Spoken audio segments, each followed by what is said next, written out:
नमस्कार, आप जुड़ चुके हैं वैली एक्सप्रेस न्यूज़ के साथ। Human right council of India और संघर्ष समिति के चेयरमैन साहब सन्नीकांत मेरे साथ जुड़ रहे हैं। प्रदर्शन भी किया, सरकार को जताने की कोशिश भी की, लेकिन सरकार जो थी उसकी नींद नहीं खुल पाई। राज्यसभा के चुनाव होने वाले हैं, 2 ऊपर सीटों पर चुनाव होने वाले हैं, उन सब की तैयारियां बड़ी ज़ोरों शोरों से चल रही हैं। लेकिन उस गरीब को उसका हक किस तरह दिया जाएगा, उस मिड डे मील को किस तरह से उसका हक दिया जाएगा, इसकी कोई बात नहीं कर रहा। उस डेली वेजर को किस तरह से उसका हक दिया जाएगा, उसकी कोई बात नहीं करेगा। लेकिन राज्यसभा की तैयारी बहुत तेज़ी से है। सनी जी, राज्यसभा की तैयारियां बहुत तेज़ी से चल रही हैं, लेकिन जिसका हक मिलना चाहिए वो हक देने में कहीं ना कहीं ये पीछे हट रही है। क्या कहेंगे? देखिए, आज जम्मू कश्मीर के अंदर जैसे कि कोई कहता है एमपी की इलेक्शन की दौड़ में लगे हैं, कोई मेंबर पार्लियामेंट की दौड़ में लगा है, कोई नॉमिनेट एमएलए की दौड़ में लगा है, कोई इलेक्शंस की दौड़ में लगा है, चाहे वो बड़गाम की हो, चाहे वो बाईपोल्स हमारी नगरोटा की हो।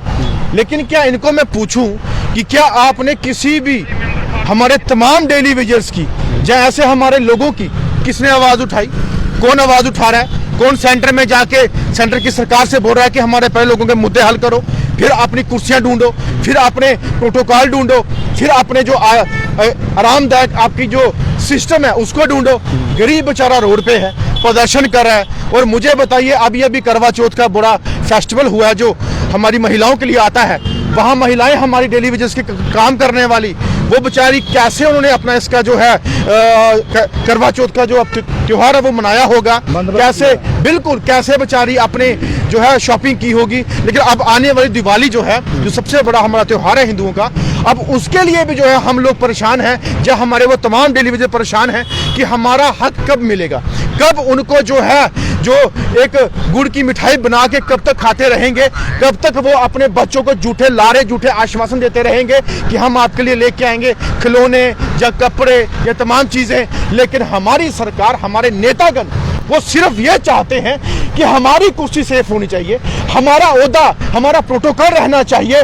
लोग चाहे कहीं पे भी जाएं, उनको झूठे आश्वासन दिए जाते हैं, झूठे वादे किए जाते हैं, और जब वो रोडों पे आते हैं फिर बोलते हैं हम करेंगे। क्या करेंगे? किए तो आपने कुछ है नहीं, और सिर्फ बातें की जाती है। और मैं तमाम लोगों को बोलना चाहता हूं कि ये पॉलिटिकल लीडर, ये वो लोग हैं जिन्होंने सिर्फ अपने मुफाद के लिए, अपने फायदे के लिए आप लोगों को पॉलिटिकल एजेंडा बना के आप लोगों को वोट के जरिए अपने आप को कुर्सियों में बिठाने के लिए आपको यूज किया।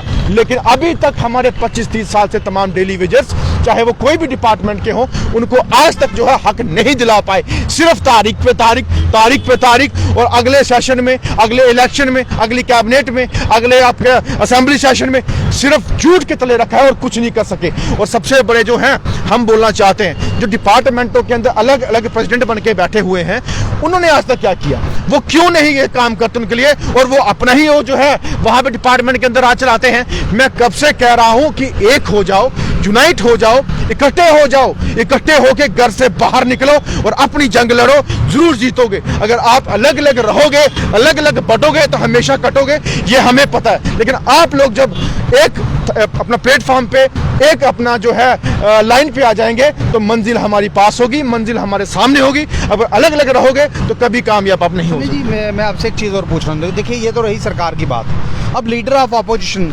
LOP सुनील शर्मा साहब कहीं ना कहीं सरकार को क्रिटिसाइज करने में एक नंबर में है। ये स्टेट मांगते हैं, ये वो करते हैं, ये वो करते हैं, उनकी बात भी सरकार सुनती है। यही बात अगर वो डेली वेजर के लिए बोल दे, मिड डे मील कुक के लिए बोल दे, उन वर्कर्स के लिए बोल दे जो कई सालों से बेचारे कच्चे घूम रहे हैं, और ये सोचकर इनको वोट डाला था कि भारतीय जनता पार्टी हमारे लिए कोई बात करेगी। ये अपनी रोटी सेकते हैं लेकिन बात नहीं करते। देखिए, हम कोई किसी सत्ता में नहीं बैठे, ना मैं किसी मंत्री या LOP या ऑपोजिशन लीडर हूं। मैं अपनी जनता का सेवक हूं, जनता के साथ चलने वाला, उनकी आवाज़ उठाने वाला हूं। अगर उनकी सेवा करना मेरा फर्ज और कर्तव्य बनता है आम नागरिक होके, तो मैं चाहता हूं कि शायद LOP हो, MLA हो, मंत्री हो, राज्यसभा हो, CM हो, डिप्टी CM हो, इन तमाम का फर्ज बनता है कि आप तुरंत जो सबसे बड़ी समस्या, हमारी सबसे बड़ी समस्या जो डेली वेजर्स की है, वो पहले हल की जाए। आपने सेशन लगाने की बात कर दी, और सेशन के अंदर आप क्या फाइनल करने वाले हो वो हमें नहीं पता।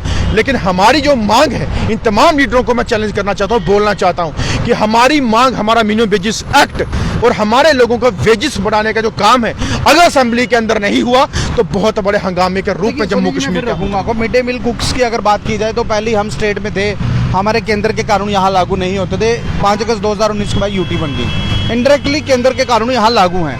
अगर केंद्र चाहे तो एक ऑर्डर निकालकर इनको पक्का कर सकता है, इनकी सैलरी बढ़ा सकता है, लेकिन ना मिनिमम वेजेस एक्ट दिया, ना सैलरी बढ़ाई। वो आज भी टूटे हुए स्कूलों में उसी टूटे हुए चूल्हों पर खाना बनाकर बच्चों को खिला रही हैं। और सबसे बड़ी बात, मेहनत कर रहे हैं लेकिन मेहनताना मिल नहीं रहा। देखिए, केंद्र की सरकार को कौन बताएगा? केंद्र को सपना तो आएगा नहीं कि सेंट्रल सरकार को सपना आएगा यहाँ पे क्या क्या मुसीबतें हैं। सेंटर की सरकार को यहाँ के नुमाइंदे बताएंगे, यहाँ के लीडर बताएंगे, वो चाहे भाजपा के हो चाहे मौजूदा सरकार हो। और मुझे बताइए, अगर वो नुमाइंदे यहीं पे उसको जो है दबा देते हैं तो सेंटर तक कैसे आवाज पहुंचेगी?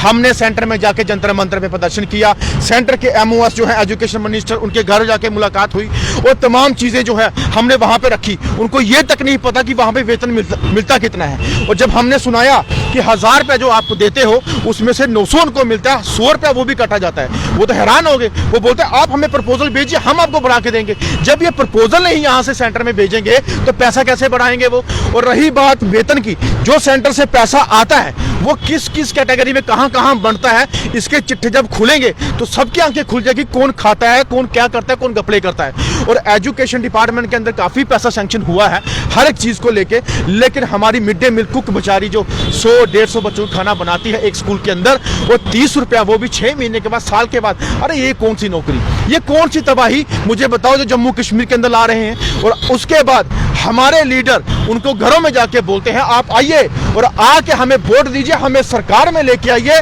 बाकी जब आपका मुद्दा हल होगा। सरकार में लाने के बाद फिर अपनी ही टिप्पणियां, अपने ही एक दूसरे को कोसने का काम करते हैं कि तूने क्या किया, उसने क्या किया। अरे उनको छोड़िए, अपना काम करो, अपना फर्ज करो, अपना कर्म करो, आपको लोगों की जो है दुआएं मिलेंगी। लेकिन आप आपस में लड़ना शुरू करोगे तो जनता नहीं देखेगी। अब तो राज्यसभा की सीटों पर पूरा फोकस है, एनसी की लिस्ट आ गई, बीजेपी की लिस्ट आ गई, कांग्रेस भी कहीं ना कहीं आएगी बीच में। राज्यसभा के लिए इनके पास है, लेकिन राज्य के दर्जे की बात के लिए किसी को देखो, राज्य का दर्जा इनको चाहिए नहीं चाहिए ये इनको अंदरूनी पता होगा। लेकिन हमारी स्टेट, हमारे महाराजा हरि सिंह जी की स्टेट, जो बड़ी शान से सबको अधिकार दिया, सबके लिए अधिकार रखा, उन राजा की स्टेट को हमेशा हम जो है याद भी करते हैं और उनके लिए आवाज भी उठाते हैं। और उनकी खोई हुई, मैं कहता हूं खोई हुई पगड़ी हमारी लाज है, पगड़ी हमारा ताज है। अगर वही हमारे सर पे नहीं होगा तो हम कहीं के नहीं। बनावटी पगड़ी हम लगा लेंगे, लेकिन हमारी रियल में जो पगड़ी हमारा अपना स्टेट है, हमारा जो राज्य है, वो अगर बिल्कुल जो हमारा स्टेटस है वो अगर मिले तो प्रॉपर ताज जो है हमारे सर पे बंधेगा। और अगर हमारे ये एमएलए लीडर, हम राज्यसभा बनेंगे, एमपी बनेंगे, मुझे बताइए जो एमपी बने हैं उन्होंने कितना गुणगान लिया सेंटर में जाकर, पहले जो और बनेंगे वो क्या कर लेंगे? हमारे लोगों का मुद्दा तक नहीं हल कर पाए, ये क्या काम करेंगे? और लोगों को समझाना चाहता हूं कि आप लोगों ने जो चुने हैं वो खुद देखिए, अपनी कुर्सी, अपने मुफाद के लिए कहां घूम रहे हैं और आपको कहां पे छोड़ा है। आपको रोडों पे दर बदर छोड़ा है। लेकिन हमारी संघर्ष समिति का ऐलान है गुलशन जी कि हम आने वाले दिनों में सेशन के बीच भी, सेशन से पहले भी हम अपनी मांग करने के लिए उग्र रूप में बाहर आएंगे और इस मांग को लेकर पूरा करवा के छोड़ेंगे। मिनिमम वेजेस, बिल्कुल कश्मीर भी जाएंगे, जम्मू में भी जाएंगे, कठुआ हो, उधमपुर हो, हर जगह जाएंगे। मैंने पहले कहा कि आंधी का आगाज 8 तारीख से हुआ था और तूफान जो है जम्मू कश्मीर के हर कोने में फैलेगा। आशा वर्कर्स बहुत ज्यादा दिक्कत में हैं। आशा वर्करों हमारी बहनें हैं, उनके साथ हमारी हमेशा आवाज है। आशा वर्कर हमारे पास रोड पे आए, हमारे साथ चलें, जहां शाना बशाना लड़ाई होगी हम वो करेंगे उनके लिए। लेकिन अगर कोई घर बैठ के सोचे कि हमारे लिए लड़ रहे हैं, हम घर बैठ के तमाशा देखें, घर बैठ के सब कुछ मिल जाएगा, वो नहीं होगा। उतरना होगा रोडों पे, आना होगा बाहर, अपने हक के लिए, अपने बच्चों के लिए, अपने फ्यूचर के लिए, और रोडों पे को पूरा करवाना होगा। क्योंकि घरों में बैठने का टाइम चला गया, अब रोड पे आना होगा और अपनी मांग को पूरा करवाना होगा और अपना हक लेना होगा। ये मेरा ऐलान है। बहरहाल 23 तारीख को सेशन लगने जा रहा है, गवर्नर साहब का एड्रेस होगा, उसके बाद 2 से 3 जो है वो हॉलीडेज आ रही है, उसके बाद जो है असेंबली लगने जा रही है। पर उस असेंबली से पहले संघर्ष समिति ने ऐलान कर दिया है कि हम सड़कों पे उतरेंगे अगर हमारे लोगों को अगर कुछ ना मिला। देखिए, डेली वेजर, अस्थायी कर्मचारी और सबसे बड़ी बात आशा वर्कर्स की बात की जाए, मिड डे मील कुक्स की बात की जाए, और उन लोगों की बात गए, चौकीदार भी है ना सर, मालिकम चौकीदार की बात की जाए, उनको किसी को कुछ नहीं मिलता, सिर्फ आश्वासन दिया जाता है सरकार द्वारा और ये कहा जाता है कि आपके लिए कुछ किया जाएगा, लेकिन किया क्या जाएगा? महाराजा साहब जिनकी स्टेट थी उस स्टेट का दर्जा भी इनको नहीं मिल रहा। एलओपी ये कहते हैं कि जो भी कोई बात हो अपनी सरकार जो है मौजूदा सरकार ये कहती है स्टेट दी जाए। जनाब स्टेट हमारी है, आपको देनी पड़ेगी। आपके खुद ही होम मिनिस्टर ने ये कहा था कि जब अप्रोप्रिएट समय आएगा। आपका अप्रोप्रिएट समय कब आएगा हमें नहीं पता, लेकिन जम्मू कश्मीर के लोग अब ये चाहते हैं कि हमें स्टेट दी जाए और हमारे लोगों को जो अस्थायी कर्मचारी हैं उनको कम से कम पक्का जो है वो किया जाए। बहरहाल ये लाइव दृश्य अगर आपको अच्छे लग रहे हैं आप अपनी महत्वपूर्ण राय कमेंट से रखिएगा, उस वीडियो को लाइक कीजिएगा। नमस्कार।